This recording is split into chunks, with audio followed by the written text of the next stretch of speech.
Hello दोस्तों, स्वागत है आपका हमारे चैनल द स्टडी नाउ पर। आज हम अपने यूपीपी एग्जाम से रिलेटेड अपने हिंदी की क्लासेस को आगे बढ़ाएंगे। जैसा कि हम आपको हिंदी की 4 क्लासेस प्रोवाइड कर चुके हैं और ये हमारी 5वीं क्लास होने वाली है। और ये सारे क्वेश्चंस चाहे जीके के हों, करंट अफेयर्स के हों, चाहे वो हिंदी के हों, ये सारे क्वेश्चन दोस्तों इंपॉर्टेंट क्वेश्चंस हैं। आपको पहले ही बता दे रहा हूँ क्योंकि ये सारे इंपॉर्टेंट हैं, क्योंकि अब 8 6 दिन यानी कि एक हफ्ते में स्टार्ट होने वाला है आप लोगों का एग्जाम। इसलिए इस समय केवल इंपॉर्टेंट की ही सीरीज चल रही है और ऐसे ही आपको मैं कम से कम 20-25 वीडियोस प्रोवाइड करूंगा और हमारे हर एक वीडियो में 25 एमसीक्यू क्वेश्चंस रहेंगे। इसीलिए दोस्तों समय न गवाते हुए चलिए शुरू करते हैं।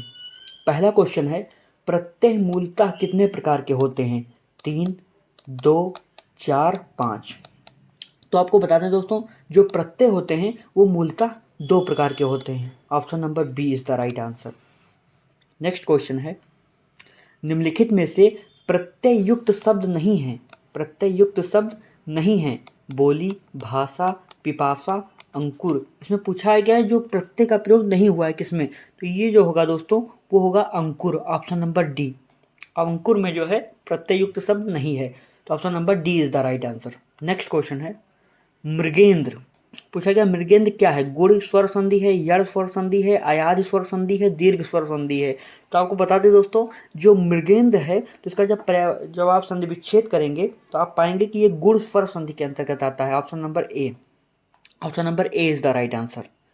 नेक्स्ट क्वेश्चन है, निष्करुण का सही संधि विच्छेद कौन सा है?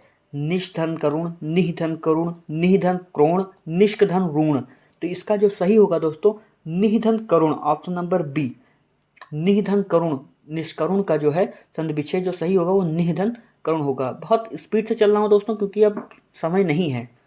नेक्स्ट क्वेश्चन है, निम्नलिखित में से सामासिक शब्द और समास के नाम का एक युग्म गलत है। वह है उपकृष्णम तत्पुरुष समास, महादेव कर्मधारय, पुष्पधन्वा बहुब्री, सुख सुख बकम द्वंद्व। तो आपको बता दो दोस्तों, इसमें जो है आपका होगा उपकृष्णम। ऑप्शन नंबर ए उपकृष्णम। ये जो है तत्पुरुष समास, ये जो है गलत है, उपकृष्णम।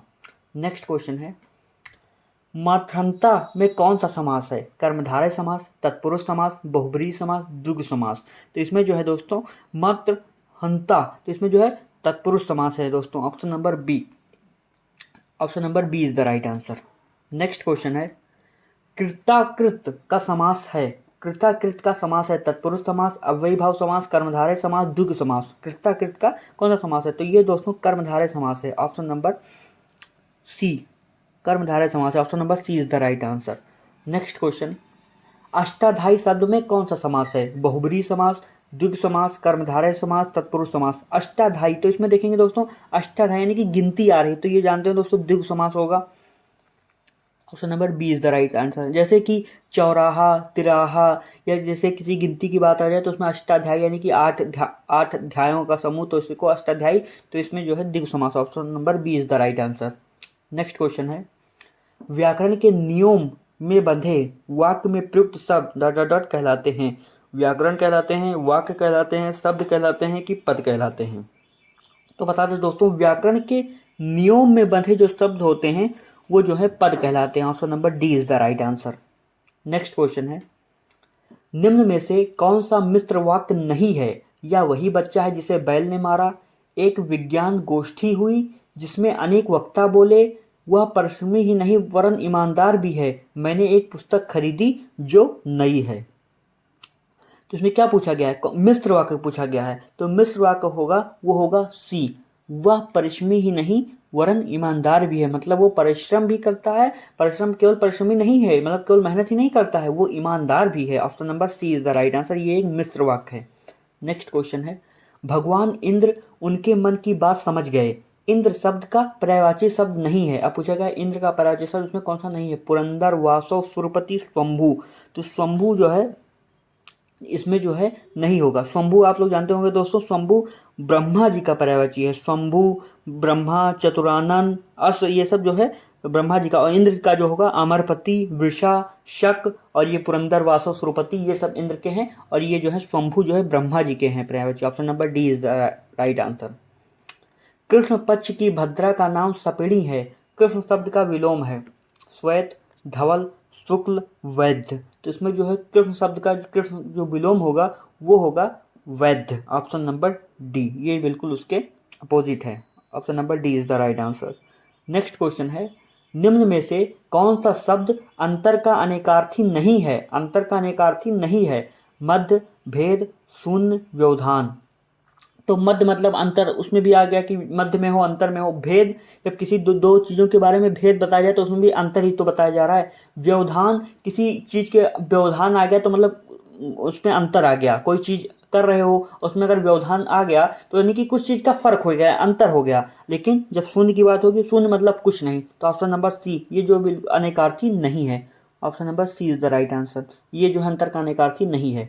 नेक्स्ट क्वेश्चन है, जिसको क्षमा नहीं किया जा सके, वाक्यांश के लिए एक शब्द है अज्ञानी, अक्षम, दरिंदा, क्षम। तो इसमें जो तो तथो नामा तथो गुणा, इसका नाम ही है। बी का देखेंगे, अक्षम जिसे क्षमा न किया जा सके और क्षम जिसे क्षमा किया जा सके। अज्ञानी जिसके अंदर बिल्कुल ज्ञान ना हो। तो option number B is the right answer. Next question है, शब्द युग्म असक्त, असक्त, इसको देखिए, सा का अंतर है, का कौन सा अर्थ सही है?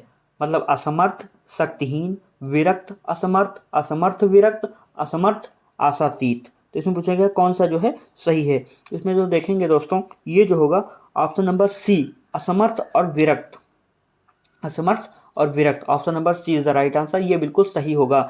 इसका जो पहला है असक्त, उसका होगा असमर्थ, और दूसरा जो आसक्त है उसका होगा विरक्त। Option number C is the right answer. Next question है, अभीष्ट शब्द में कौन सा उपसर्ग है? अभि, अभी, अभा, अब।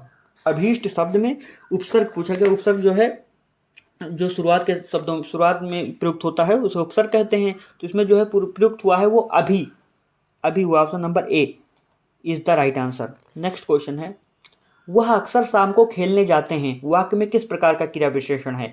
कालवाचक, रीतवाचक, स्थानवाचक, स्थितिवाचक। पूछा गया क्रिया विशेषण, पूछा गया वह अक्सर शाम को खेलने जाते हैं। तो इसमें देखेंगे दोस्तों कब जाते हैं, अक्सर जाते हैं, तो यानी कि कालवाचक हो गया, बता रहा है कि वो मतलब जाया करते हैं। Option number A is the right answer, कालवाचक क्रिया विशेषण है। नेक्स्ट क्वेश्चन है, परीक्षार्थी का संधि विच्छेद होगा परीक्षाधन अर्थी, परीक्षाधन अर्थी, परीक्षाधन आर्थी और जो है परीक्षाधन आर्थी। इसका पूछा गया है संधि विच्छेद, पूछा गया है कौन सा होगा। तो इसका जो संधि विच्छेद होगा दोस्तों वो होगा ऑप्शन नंबर बी, परीक्षाधन अर्थी। Option number B is the right answer. Next question है, निम्नलिखित तत्सम तद्भव में से कौन सा विकल्प अशुद्ध है? कुकुर, कुत्ता, उत्साह, उछा, रिच, रीछ, ककंती, कंकड़। अब पूछा गया तत्सम तद्भव, यानी कि दोनों का सही बताना है कि कौन सा विकल्प अशुद्ध है। मतलब 3 सही है, एक जो है उसका तत्सम तद्भव गलत है। तो पूछा गया क्या होगा? तो ककंती और कंकड़, ऑप्शन नंबर डी, इसका जो है तत्सम तद्भव थोड़ा सा गलत है, अशुद्ध है। ककंती और कंकड़, क्योंकि ककंती मतलब कंघी, कंघी जो करते हैं बालों में, और कंकड़ मतलब कंगन जो हाथों में पहना जाता है, वो होगा इसका। तो इसका जो है अलग अलग है और बाकी सबका सेम है। नेक्स्ट क्वेश्चन है, लीची किस भाषा का शब्द है? अरबी, चीनी, पुर्तगाली, जापानी। तो जो लीची शब्द है दोस्तों वो एक चीनी भाषा है। चीनी यानी कि चाइना, चीनी भाषा है। Option number B is the right answer. Next question है, बादल घिरे और मोर नाचने लगे में कौन सा वाक्य है? संयुक्त, मिश्र, सरल, इनमें से कोई नहीं। बादल घिरे और मोर नाचने लगे, ये जो एक संयुक्त वाक्य है। देखिए और का प्रयोग हुआ है और 2 वाक्यों को, मतलब बादल घिरे एक वाक्य हो गया और मोर नाचने लगे दूसरा वाक्य हो गया, और इसी को जोड़ दिया गया तो संयुक्त वाक्य हो गया। Option number A is the right answer कि बादल घिरे और उसी समय मोर नाचने लगे। नेक्स्ट क्वेश्चन है, संसार में सब सुखी हो जाएं में कौन सा वाक्य है? संकेतवाचक, इच्छावाचक, आज्ञावाचक, विस्मयवाचक। तो इसमें जो दोस्तों देखे होंगे कि संसार में सब सुखी हो जाए, तो मन में क्या आ रही है? मन में एक इच्छा आ रही है, मेरे अंतरात्मा से एक इच्छा निकल रही है कि भगवान करे संसार में सब सुखी हो जाएं। तो एक इच्छावाचक वाक्य है। Option number B is the right answer. Next question है, हवा से बातें करना मुहावरे का सही अर्थ क्या है? हवा से बातें करना मुहावरे का सही अर्थ क्या है? वश में करना, घमंडी होना, बहुत तेज दौड़ना, सफलता मिलना।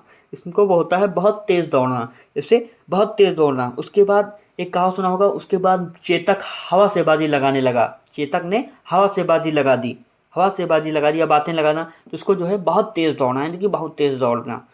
Option number C is the right answer.